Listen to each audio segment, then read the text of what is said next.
Eu quero partilhar com vocês a palavra de Deus. Então abra sua Bíblia comigo, por favor, no texto de João capítulo 1. João capítulo 1, versos de 1 a 14. Só peço que você, após a leitura, não feche a sua Bíblia, mas a mantenha aberta na passagem, por favor. João capítulo 1, versos de 1 a 14. Antes da leitura desse texto, preciso dizer algumas coisas. A primeira delas é que João, o Evangelho de João, é considerado pelos estudiosos como o livro mais importante da literatura mundial. Nenhuma obra jamais foi tão traduzida para outros idiomas e tão largamente distribuída como o Evangelho de João. Já passam de 4 bilhões de exemplares. Este evangelho, quando foi escrito, os outros evangelhos chamados sinóticos, Mateus, Marcos e Lucas, já circulavam nas igrejas há mais de 20 anos. Este evangelho foi escrito quando os apóstolos, exceto João, todos já estavam mortos, e mortos pelo viés do martírio. Este evangelho foi escrito no final do primeiro século, para defender a fé cristã de um ataque frontal, de uma heresia muito perigosa, que quase devasta a igreja nos 3 primeiros séculos, uma heresia chamada de gnosticismo, uma espécie de concubinato entre a fé judaica e a filosofia grega. Vocês sabem que o Império Romano dominou o mundo, mas não as ideias. O pensamento grego continuou prevalecendo, e um dos pilares do pensamento grego era o chamado dualismo, ou seja, para os gregos a matéria era essencialmente má, e o espírito era essencialmente bom. Por esta causa os gregos negavam a doutrina da criação, da encarnação e da ressurreição. Na mente grega era impossível que Jesus Cristo fosse Deus e homem ao mesmo tempo, porque se ele tinha um corpo físico, material, e ele tinha, se na mente deles a matéria era má, então Jesus não podia ser essencialmente bom. Se ele não podia ser essencialmente bom, ele não podia ser Deus. Então começa a se negar a doutrina da divindade de Cristo já no final do primeiro século. E nos 4 primeiros séculos do cristianismo, a igreja ficou envolvida com esta doutrina, a doutrina da cristologia, a doutrina da pessoa de Cristo, seus atributos. Então João escreve este evangelho para defender uma tese. Qual tese? Jesus Cristo é verdadeiramente Deus, sem deixar de ser verdadeiramente homem. Ele não deixou de ser Deus ao encarnar-se, e nem deixou de ser homem ao retornar para o céu como Deus. Aqui, em João 1 a 14, João vai como que abrir as cortinas da eternidade, vai acender as luzes no palco da história, e vai nos revelar o nosso glorioso Redentor. E ao fazê-lo, João diz assim: no princípio era o Verbo, e o Verbo estava com Deus, e o Verbo era Deus. Ele estava no princípio com Deus. Todas as coisas foram feitas por intermédio dele, e sem ele nada do que foi feito se fez. A vida estava nele, e a vida era a luz dos homens.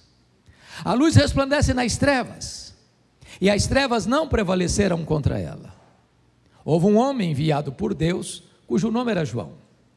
Este veio como testemunha para testificar a respeito da luz, a fim de todos virem a crer por intermédio dele. Ele não era luz, mas veio para testificar da luz, a saber, a verdadeira luz que, vinda ao mundo, ilumina a todo homem. O Verbo estava no mundo, o mundo foi feito por intermédio dele, mas o mundo não o conheceu. Veio para o que era seu, e os seus não o receberam. Mas a todos quantos o receberam, deu-lhes o poder de serem feitos filhos de Deus, a saber, aos que creem no seu nome, os quais não nasceram do sangue, nem da vontade da carne, nem da vontade do homem, mas de Deus. E o Verbo se fez carne, e habitou entre nós, cheio de graça e de verdade, e vimos a sua glória, glória como do unigênito do Pai. Amém? Quando João vai abrir então as cortinas da eternidade para revelar-nos Jesus, nosso glorioso Redentor, ele quase nos tira o fôlego já de início, porque ele começa assim: no princípio era o Verbo. Vocês que têm certamente uma boa noção da língua portuguesa, percebem aí que o verbo ser não está no pretérito perfeito. Ele não diz que no princípio foi o verbo, mas está no pretérito imperfeito. No princípio era o verbo. Isso significa que quando tudo teve um princípio, e diz a Bíblia que no princípio criou Deus os céus e a terra, o verbo já existia. Portanto, ele preexiste ao início, ao começo, à história, ao tempo. Se ele preexiste ao começo, logo ele é eterno. E a eternidade é um atributo exclusivo de Deus. Então João já dá partida provando a tese dele. Eternidade é um conceito para nós complexo. Eu vou explicar. Em 1978, Cláudio, quando eu entrei no seminário de Campinas, eu li um livro difícil de ler, necessário de ser lido, As Categorias de Aristóteles, o pensador grego. E Aristóteles diz que você só consegue entender algumas coisas dentro de categorias humanas: tempo, espaço, tamanho. Eu entendo um pouquinho de tempo, mas não de eternidade. Por exemplo, se eu conseguisse extrair de 1 milhão de anos um único dia, eu não teria mais, literalmente, 1 milhão de anos, certo? Claro, óbvio. Mas se eu extrair 1 milhão de anos da eternidade, quanto lhe sobra? A eternidade. E se eu tirar 1 bilhão de anos da eternidade, quanto sobra? A eternidade. Logo, a eternidade não é tempo. Logo, você e eu não entendemos tão bem o que é eternidade. Sabe por quê? Porque a eternidade é um atributo exclusivo de Deus e o verbo é eterno, portanto ele é Deus. E o verbo estava com Deus, diz João. Essa expressão significa que ele estava face a face com Deus. Ora, se Deus é um ser pessoal, e Deus é, e se o verbo estava face a face com ele, logo o verbo não é um ser impessoal, como pensavam os gregos, mas é um ser pessoal, da mesma essência de Deus, da mesma substância de Deus, Deus de Deus, luz de luz, coigual, coeterno e consubstancial com o Pai. E João conclui dizendo o seguinte: e o verbo era Deus. Não um ser inferior a Deus, como pensar Ário de Alexandria, não um ser apenas superior aos anjos, mas um ser da mesma natureza, da mesma essência, tendo os mesmos atributos, realizando as mesmas obras. Então, eu preciso concordar com o pensador cristão C.S. Lewis quando disse o seguinte: com respeito a Jesus, você só tem 3 opções: ou ele é um mentiroso, ou ele é um louco, ou ele é Deus. Se ele não é quem ele disse ser, é um mentiroso. Se ele não é quem ele pensou ser, é um louco. Mas se ele é quem ele disse ser, bom, então ele é Deus.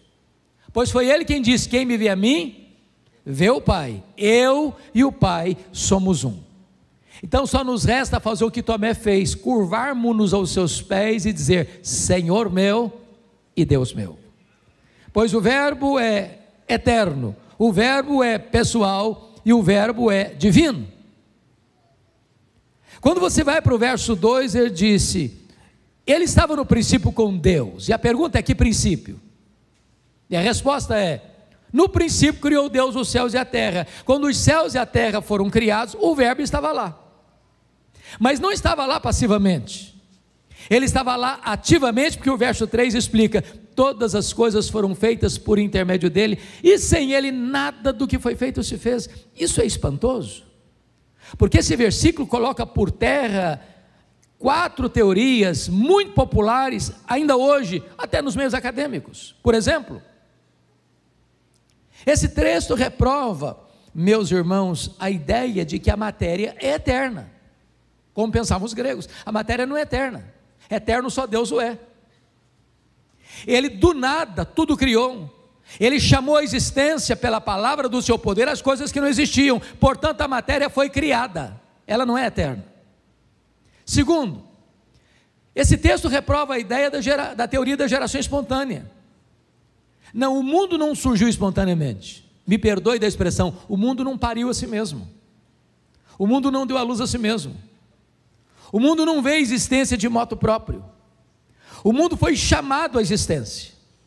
Ele foi criado, e criado pelo nosso glorioso Redentor. Terceiro, o mundo não surgiu de uma mega explosão cósmica. A teoria do Big Bang não tem amparo na verdade. Sabem por quê? Porque o caos não produz o cosmos. Porque a desordem não produz a ordem.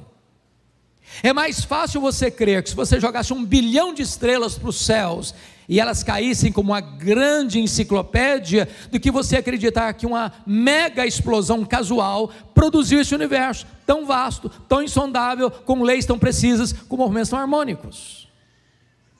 Eu posso até lhes garantir uma coisa: é preciso ter mais fé para ser um ateu que para ser um crente. Pensem comigo, nós estamos aqui no planeta Terra, é por acaso? Foi uma explosão que nos deixou aqui? Na verdade, nós estamos rigorosamente onde deveríamos estar. Se nós estivéssemos, por exemplo, mais perto do Sol, nós morreríamos queimados. Se nós estivéssemos mais longe do Sol, nós morreríamos congelados. Não foi a explosão que nos deixou aqui, foram as mãos do nosso glorioso Redentor. Pense comigo na Lua. Vocês sabem que a Lua é a faxineira do planeta Terra. Não houver a Lua com as suas fases, não haveria as marés dos oceanos. Se não houvesse as marés dos oceanos, as nossas praias se encheriam de lixo e a vida seria impossível no nosso planeta. Não foi um acaso, nem uma explosão que deixou a Lua na sua órbita, foram as mãos do nosso glorioso Redentor. Todas as coisas foram feitas por intermédio dele, e sem ele nada do que foi feito se fez. Quarto lugar, este mundo não é resultado de uma evolução de milhões e milhões de anos. Não. Em 1859, Charles Darwin publicava em Londres o seu livro A Origem das Espécies. E o livro se esgotou, a primeira edição, no dia do lançamento. De lá para cá, a chamada teoria da evolução tem sido ensinada nas escolas, desde o ensino fundamental até o pós-doutorado, como uma verdade científica. Falta-lhes, entretanto, a evidência das provas. Meus amados irmãos, o texto é categórico: todas as coisas foram feitas por intermédio dele, e sem ele nada do que foi feito se fez. Nós estamos aqui levantando a seguinte pergunta: quem é o nosso glorioso Redentor? Quão grande ele é, quão poderoso ele é, quão magnífico ele é. Por exemplo, o profeta Isaías, no capítulo 40, e ele está tratando de um texto messiânico, começa a falar da majestade dele, e ele usa algumas figuras interessantes. Ele diz que este é aquele que mede as águas na concha da sua mão. Pense comigo no Pacífico, no Atlântico, no Índico, no Mediterrâneo, nos mares, nos rios, nas fontes. Vá um dia aqui no Atlântico, tente esvaziá-lo com um baldinho, veja quanto tempo você vai levar. É aquele que mede o pó das montanhas em balança de precisão. É aquele que mede os céus a palmos. É aquele que espalha as estrelas no firmamento, e por ser forte em força e grande em poder, quando as chama, bem contadas pelo nome, nenhuma só delas ia faltar. É aquele que olha para as grandes potências econômicas e militares da terra, as nações da terra, e considera todas elas como um pingo que cai num balde, como um pó numa balança de precisão, como um vácuo, como nada, como menos do que nada. Este é o seu glorioso Redentor. Quão grande ele é! Se você perguntar para um astrônomo, por mais perito que ele seja, por mais robusto o conhecimento que ele tenha, qual é o tamanho do universo, sabe qual é a resposta dele, se ele for honesto? Eu não sei. Até porque isso é uma matéria em aberto ainda. Mas o que eles já sabem e afirmam é que o nosso universo tem mais de 93 bilhões de anos-luz de diâmetro. E o que significa isso? Significa que se você voar à velocidade da luz, 300 mil quilômetros por segundo, nessa velocidade, você demoraria mais de 93 bilhões de anos para ir de uma extremidade à outra do universo? Pois não há um centímetro desse universo onde Jesus, o nosso glorioso Redentor, não possa dizer: isso aqui é meu, eu criei isso aqui, sou dono disso aqui, estou aqui. Este é o nosso glorioso Redentor. Pergunte a um astrônomo quantas estrelas existem. Sabe qual é a resposta dele? Eu não sei. O que eles sabem e afirmam é que há mais estrelas no firmamento que todos os grãos de areia de todas as praias e desertos do nosso planeta. Vá um dia à praia, encha a concha da sua mão de areia, tenha paciência de levar para casa, botar numa tábua de vidro e contar uma por uma. Eu fui tentar fazer isso na praia agora nas férias de janeiro. Enchi a mão de areia e comecei a contar: 1, 2, 50, 100, 150, 200, 300, não tinha contado a ponta do dedo ainda, eu parei. Pois há mais estrelas no firmamento que todos os grãos de areia de todas as praias e desertos do nosso planeta. Mas o nosso glorioso Redentor não apenas criou todas elas, diz o texto, ele batizou cada uma delas pelo nome. E por ser forte em força e grande em poder, quando as chama pelo nome, nenhuma só delas vem a faltar. Este é o nosso glorioso Redentor. Todas as coisas foram feitas por intermédio dele, e sem ele nada do que foi feito se fez. Até o século passado nós estávamos pasmos com a grandeza do macro-universo. Agora não, nós estamos pasmos com a grandeza do micro-universo. Por exemplo, se você chegar na sua casa, no seu quintal, e pegar uma folha de uma planta qualquer, por mais tenra que ela seja, ela é muito mais complexa do que Duque de Caxias. Se você pegar um ovo na geladeira e quebrá-lo na frigideira, aquela gema é muito mais complexa do que qualquer máquina que o homem jamais inventou. Dr. John Wilson, catedrático da Universidade de Harvard, uma das maiores autoridades do mundo em oftalmologia, diz que você e eu temos em torno de 10 milhões de fios duplos encapados em cada um dos nossos olhos, e se não for assim, haveria um curto-circuito e ficaríamos cegos. Dr. Marshall Nirenberg, prêmio Nobel de Biologia, fez uma das mais incríveis descobertas do século passado. Ele descobriu que você e eu somos um ser programado geneticamente, computadorizadamente programados.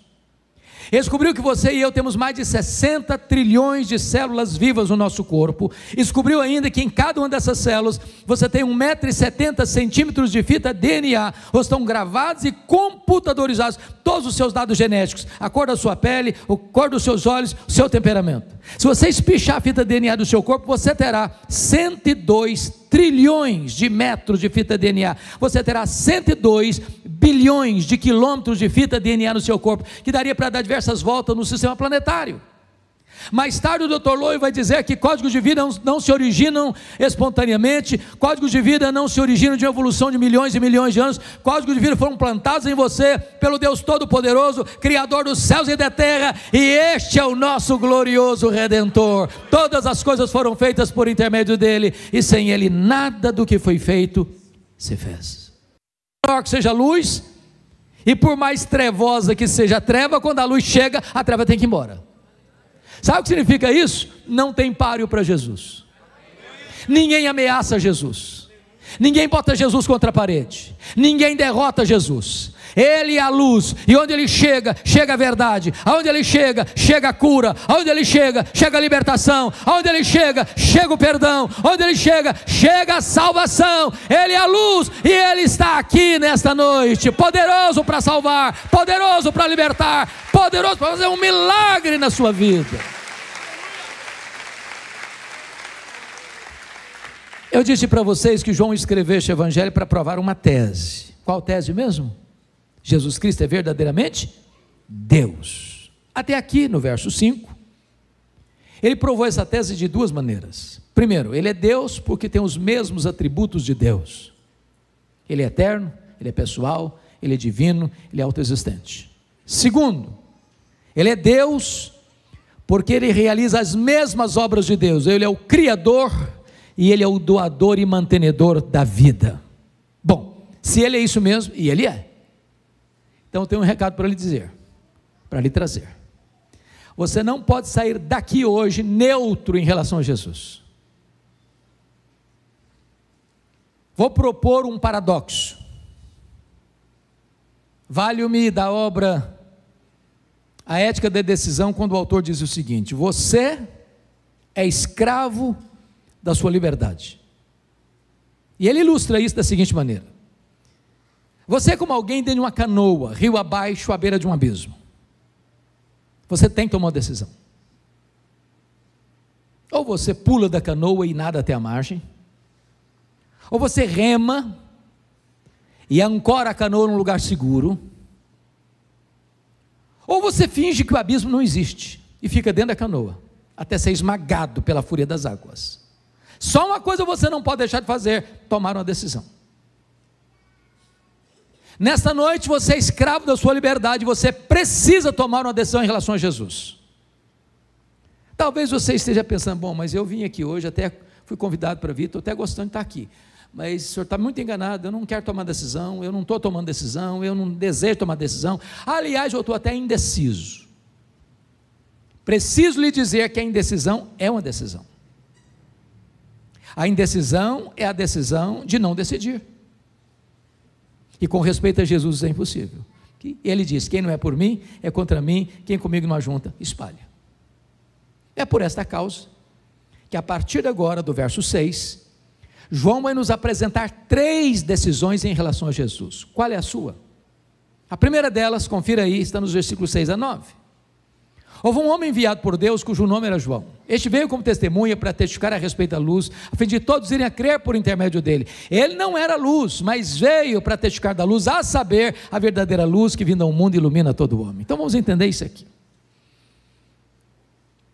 Tem 400 anos, de Malaquias a João, que ninguém escuta a palavra de Deus. Tem templo, tem música, tem festa, tem sacrifício, mas não tem palavra de Deus. 400 anos depois, veio a palavra de Deus a João, filho de Zacarias, no deserto. As multidões fluem para ouvi-lo, de toda a província da Judéia, de toda a circunvizinhança do Jordão, de toda Jerusalém.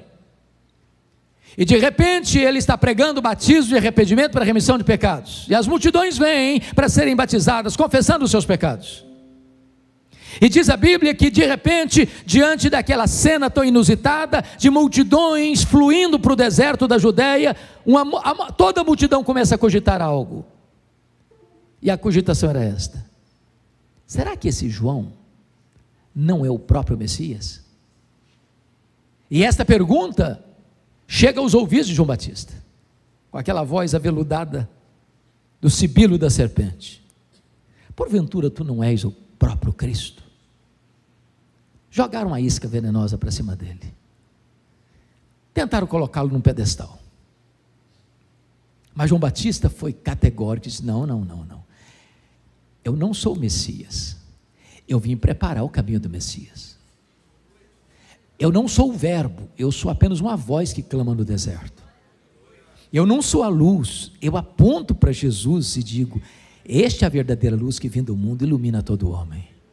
Eu não sou o cordeiro, eu aponto para Jesus e digo: este é o cordeiro de Deus que tira o pecado do mundo. Eu não sou o noivo, eu sou apenas o amigo do noivo. Eu batizo com água, mas aquele que vem depois de mim é mais poderoso do que eu, e ele vos batizará com o Espírito Santo e com fogo. Eu não sou nem sequer digno de me curvar, desatar as correias das suas sandálias. Eu tenho um lema de vida: convém que ele cresça e que eu diminua. A primeira decisão que temos nesse texto é daquele que dá toda a glória e honra àquele que pode e deve receber toda a honra, toda a glória e todo o louvor, o nosso amado Senhor Jesus. Mas vem a segunda decisão. Confira aí comigo os versos 10 e 11. É a rejeição de Jesus. O verbo estava no mundo, o mundo foi feito por intermédio dele, mas o mundo não o conheceu. Veio para o que era seu, e os seus não receberam. Me permita fazer uma pergunta. Olha para o verso 10, me responda por favor. Quantas vezes aparece a palavra mundo aí no verso 10? 3 vezes. No grego é a mesma palavra. A mesma palavra. Cosmos, cosmos, cosmos. Mas num único versículo, a mesma palavra, sendo repetida 3 vezes, cada palavra, cada vez que ela aparece, ela tem um significado diferente. O verbo estava no mundo. Que mundo? Mundo geográfico. O mundo foi feito por intermédio dele. Que mundo? Mundo físico material. O mundo não conheceu. Que mundo? O mundo das pessoas. Ao ler sua Bíblia, preste atenção, porque às vezes uma mesma palavra é repetida no mesmo versículo, pode ter significado diferente. Então no verso 11 está claro: veio para o que era seu, e os seus não receberam. Quem são os seus aí? O povo de Israel, os judeus, o povo da promessa. E eles não o receberam por quê? Por falta de evidência? Não, por falta de fé. Por falta de luz? Não, por falta de olhos. Todo o Antigo Testamento, meus irmãos, apontava para Jesus.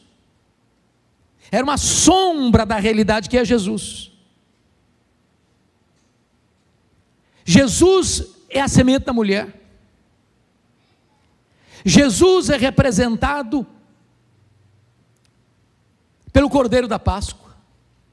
Jesus é representado pela nuvem que vinha de dia e pela coluna de fogo que vinha de noite.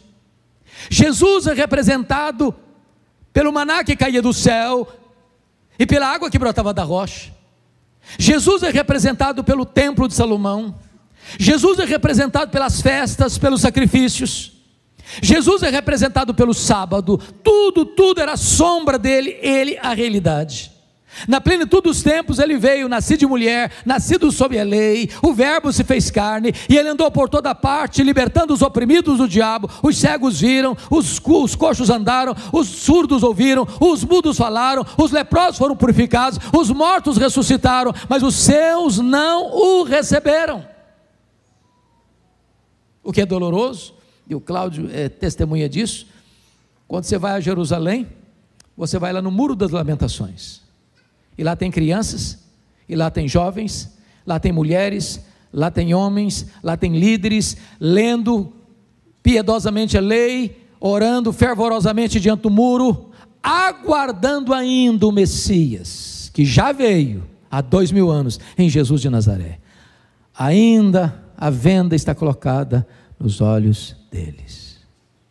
Cuidado para que você, diante de tantas evidências, ainda rejeite o Messias, o Filho de Deus. Veio para o que era seu, e os seus não o receberam. Mas agora vem a terceira decisão, a partir do verso 12 e 13, que é a aceitação de Jesus. E eu chamo a sua atenção, ao ler a sua Bíblia, para aquilo que nós chamamos na língua portuguesa de conjunção adversativa: mas, porém, entretanto, todavia, entrementes. Ele está contrastando o que disse antes com o que vai dizer agora. Em virtude da rejeição de Israel, está escrito assim: mas a todos quantos o receberam, deu-lhes o poder de serem feitos filhos de Deus. A pergunta é: todos quantos? Todos quem? E a resposta é: todos judeus, todos gentios, todos homens, todos mulheres, todos crianças, todos jovens, todos adultos, todos velhos, todos ricos, todos pobres, todos doutores, todos analfabetos, todos religiosos, todos não religiosos, todos brancos, todos amarelos, todos pardos, todos negros. Não importa onde você vem, não importa para onde você vai, se você receber a Jesus, você recebe o poder de ser feito filho de Deus. É claro, portanto, que nem todos são filhos de Deus. Ser filho de Deus não é coisa natural. Ninguém é filho de Deus porque nasce num país chamado cristão. Ninguém é filho de Deus porque nasce numa família chamada cristã. Ninguém é filho de Deus porque frequenta uma igreja chamada cristã. Ser filho de Deus é a coisa mais radical que pode acontecer na sua vida. É ter um novo coração, é ter uma nova mente, é ter uma nova vida, é ter uma nova esperança, é ter um novo sonho, é ter uma nova família, é ter uma nova pátria, é ter uma nova herança, é ser nova criatura. Agora, João não quer que você saia daqui hoje com qualquer dúvida acerca do que significa ser filho de Deus. Então, no verso 13, ele explica melhor. O que é ser filho de Deus? Então, ele começa dizendo, os quais não nasceram do sangue. O que significa isso? Ser filho de Deus não é hereditário.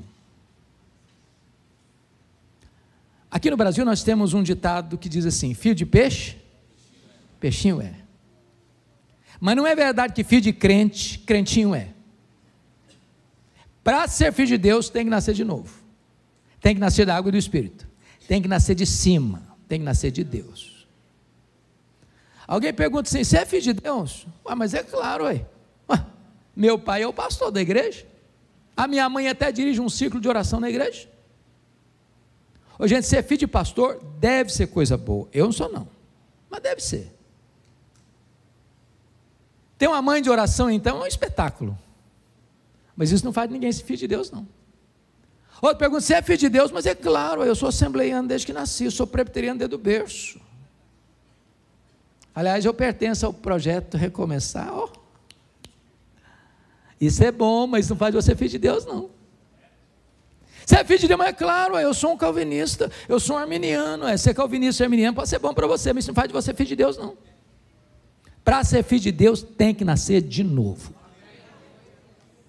Os quais não nasceram do sangue, nem da vontade da carne. O que significa isso?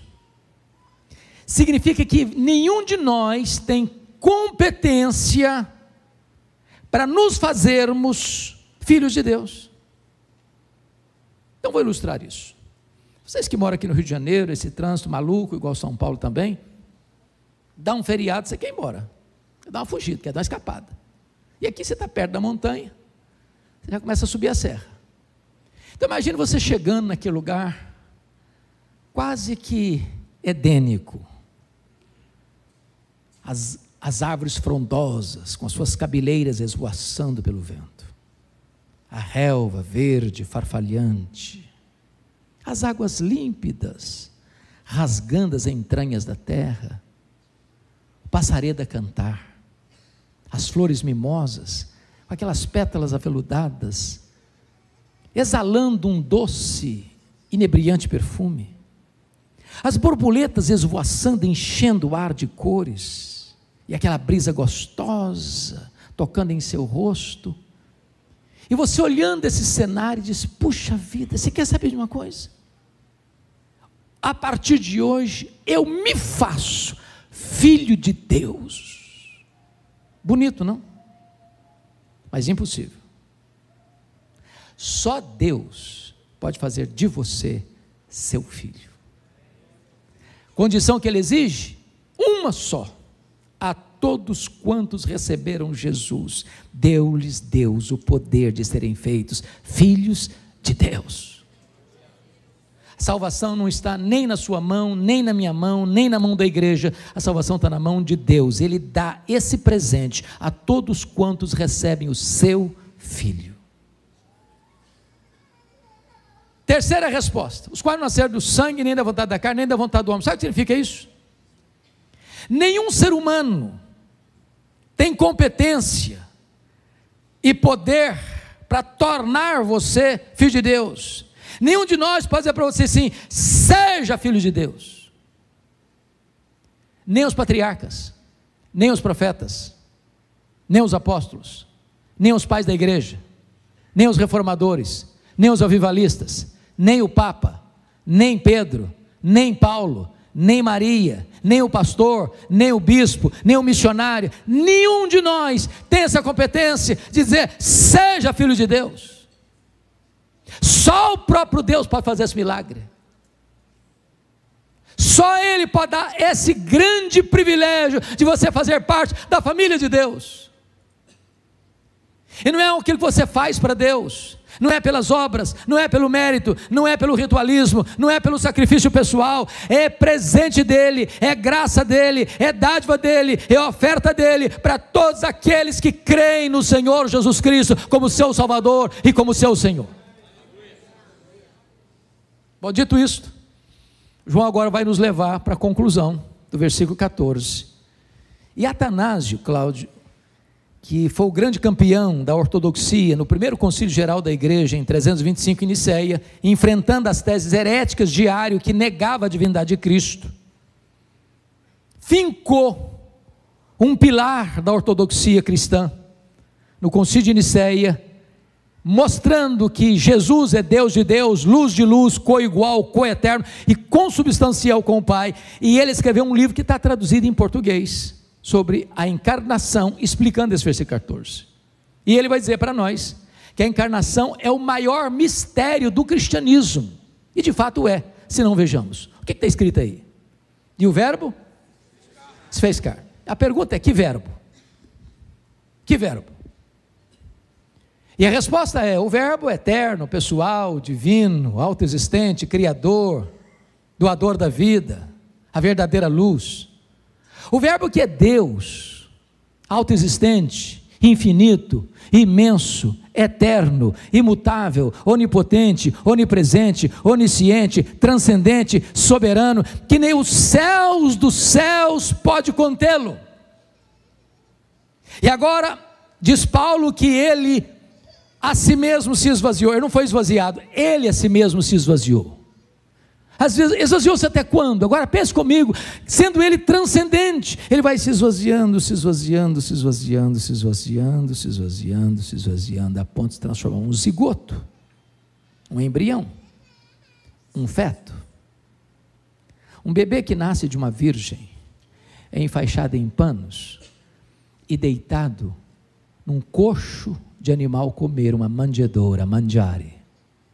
Aquele bebê é o Criador do universo, é o Rei da glória, que nem os céus dos céus pode contê-lo. E o verbo se fez carne e não habitou longe de nós, não.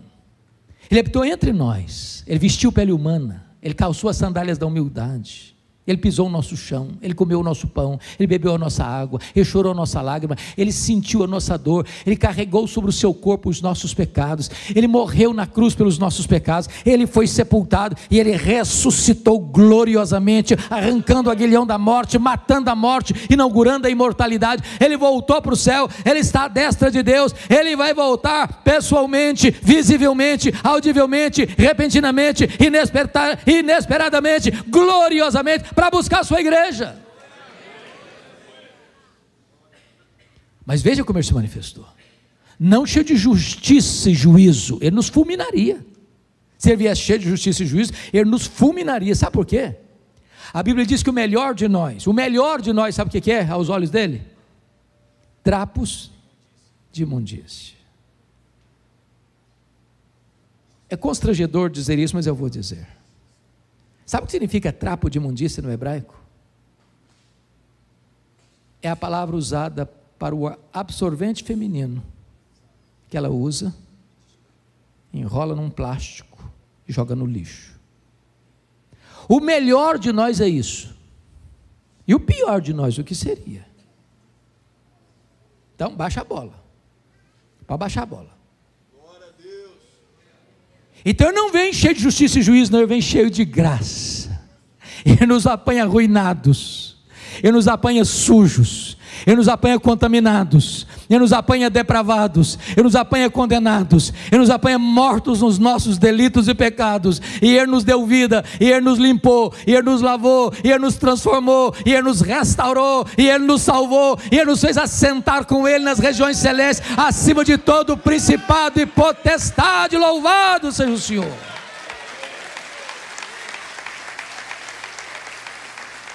E João vai dizer, fechando, que vimos a sua glória, glória como do unigênito do Pai. Todos vocês sabem que glória não é um atributo de Deus, como é a santidade, a justiça, a misericórdia. Glória é um conceito teológico que retrata todos os atributos de Deus no seu resplendor máximo. Por exemplo, quando Deus mandava um profeta lá no Velho Testamento, via de regra ele apontava para um atributo de Deus. Isaías enfatizou a santidade, Amós enfatizou a justiça, Oséias enfatizou a misericórdia. Mas quando Jesus vem, ele não vem para enfatizar este ou aquele atributo, ele vem para revelar Deus. Sabe por quê? Ele era a exata expressão do ser de Deus, ele era o resplendor de Deus, nele habitou corporalmente toda a plenitude da divindade. Por isso só ele pode dizer: quem me vê a mim, vê o Pai, porque eu e o Pai somos um. Então está aprovada a tese de João. Jesus Cristo é Deus. Mas eu não posso terminar sem tratar de dois assuntos para concluir essa matéria. Sabe o que me choca no texto? É que quando João vai para o restante do livro, ele segue a mesma toada, usando a mesma metodologia. De que maneira? De que maneira? Primeiro, ele provou que Jesus Cristo é Deus, primeiro, porque realiza as mesmas obras. Segundo, porque tem os mesmos atributos. O que João vai fazer? Já ouvimos no culto hoje, que o número 7 na Bíblia é um número que tem um simbolismo importantíssimo, o número completo de perfeição. O que João vai fazer?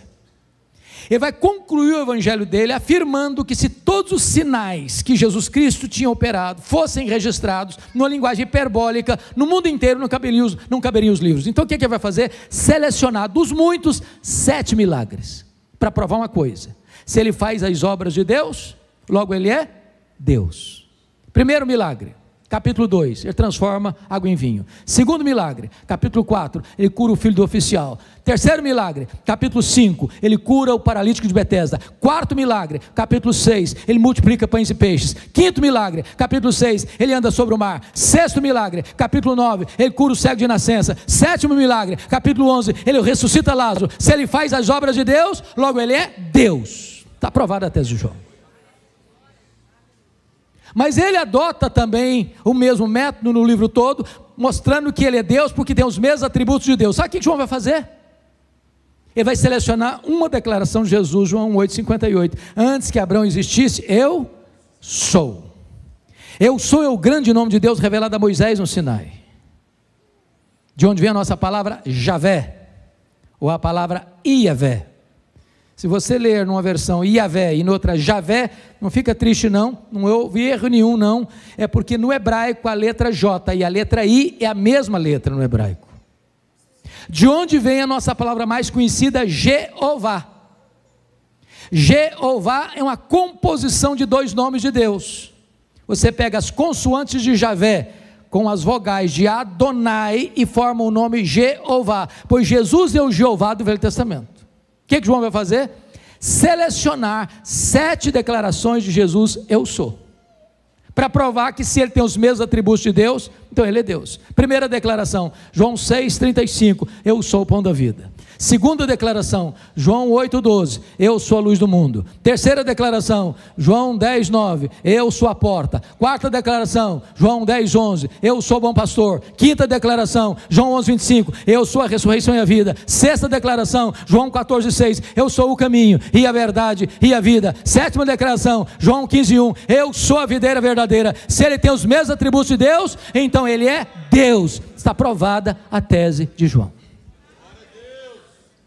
Mas a segunda coisa que eu não posso terminar, e aqui eu termino, é que dessas 7 declarações eu sou, uma Jesus compartilha com a igreja. Por exemplo, ele disse em João 8,12, eu sou a luz do mundo. Mas ele disse em Mateus 5,14, vós sois a luz do mundo. Agora notem vocês que Jesus nunca disse assim para a igreja, vós sois o pão da vida, quem se alimentar de vós nunca mais terá fome. Ele nunca disse isso para a igreja. Notem vocês, Jesus nunca disse assim para a igreja, vós sois a porta, quem entrar por vós, entrará e sairá e achará pastagens. Ele nunca disse isso para a igreja. Jesus nunca disse assim para a igreja, vós sois o bom pastor que deu a vida pelas ovelhas. Ele nunca disse isso para a igreja. Jesus nunca disse assim para a igreja, vós sois a ressurreição e a vida, e quem crer em vós não morrerá eternamente. Ele nunca disse isso para a igreja. Jesus nunca disse assim para a igreja, vós sois o caminho e a verdade e a vida, e ninguém poderá vir ao Pai senão por vós. Ele nunca disse isso para a igreja. Jesus nunca disse assim para a igreja, vós sois a videira verdadeira. Ele nunca disse isso para a igreja. Mas Jesus diz, eu sou a luz do mundo, e Jesus disse, vós sois a luz do mundo. Como entender esse mistério? Para responder a esse mistério, me permitam 2 perguntas. A primeira delas, o sol brilha? E a resposta é sim, o sol brilha. Por que o sol brilha? Porque o sol tem luz própria. Pois Jesus brilha, porque Ele é o sol da justiça. Ele é a verdadeira luz que vindo ao mundo ilumina todo homem. Segunda pergunta: a lua brilha? E a resposta é: sim, a lua brilha. Mas como a lua brilha? A lua não tem luz própria. A lua só brilha na medida em que ela reflete a luz do sol. Agora entendamos. A igreja não é luz do mundo na mesma medida que Jesus é luz do mundo. A igreja não tem luz própria. A igreja só brilha na medida em que ela reflete a luz de Cristo, o sol da justiça. Então, sabe qual é a missão desta igreja? Sabe qual é a sua missão? Sabe qual é a minha missão? É sairmos pelas ruas, pelas praças, pelas avenidas, pelas escolas, pelas universidades, pelos hospitais, pelo comércio, pela indústria, levando essa luz, deixando essa luz brilhar, para que as pessoas conheçam a razão da nossa vida, que é Jesus, o nosso glorioso Redentor. Portanto, a Ele a honra, a glória e o louvor, agora e pelos séculos eternos. Amém.